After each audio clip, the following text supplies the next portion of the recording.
Toujours sur ZBrush, si on veut commencer à modéliser, vous allez voir qu'il n'y a pas vraiment énormément de détails.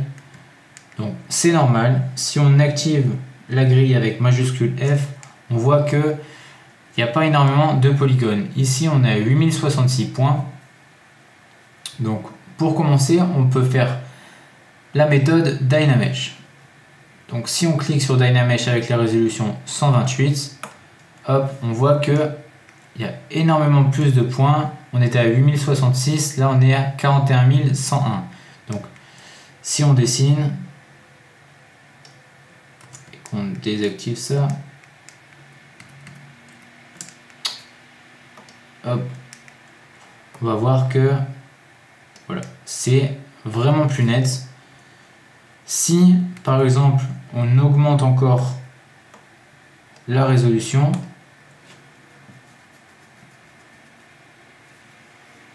donc là on est à 3 782 000, c'est vraiment énorme.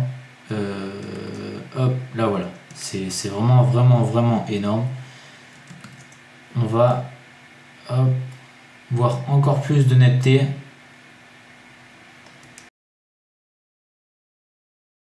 Dans notre modèle 3D. Alors moi, le Dynamesh, je m'en sers pour faire les modèles vraiment grossiers, on va dire, et ensuite je Z-remesh le tout et je subdivise. Donc on va voir ça dans une prochaine vidéo. Mais sinon, vous pouvez faire aussi la subdivision bête et méchante. Alors, on fait CTRL-Z pour revenir à nos 8066 points. Et on a géométrie niveau supérieur. Donc soit on clique dessus, soit on clique sur CTRL-D. On va activer la grille pour voir un peu ce que ça donne.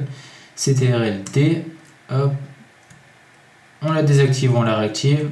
Et voilà, en fait, on avait juste un carré comme ça. Et dans un carré, maintenant, il y en a 4. Donc au lieu d'avoir 8066 points, on en a 32 514. Et là, hop, si on veut modéliser, donc hop, on voit qu'il y a encore pas mal de petits carrés qui sont un peu vilains. Donc si on refait CTRL-D au niveau supérieur ici, hop, on voit que voilà, ça s'est vraiment atténué. Si on fait ça, on voit encore quelques petits carrés soulevés, donc c'est à dire que la subdivision n'est pas assez présente. Donc on va encore faire une fois CTRL-D. Et là, on voit que ça s'est pas mal atténué. On va refaire. Hop. Voilà. Là c'est beaucoup plus net. On voit que... Hop. On voit les petits carrés, mais beaucoup moins que si on était à... Regardez, on peut regarder. Si on retourne à notre subdivision 1, voilà. Si on n'avait pas augmenté la subdivision, on aurait ce résultat avec une seule fois de subdivision, celui-là, 3 celui-là et 4 celui-là. On peut encore augmenter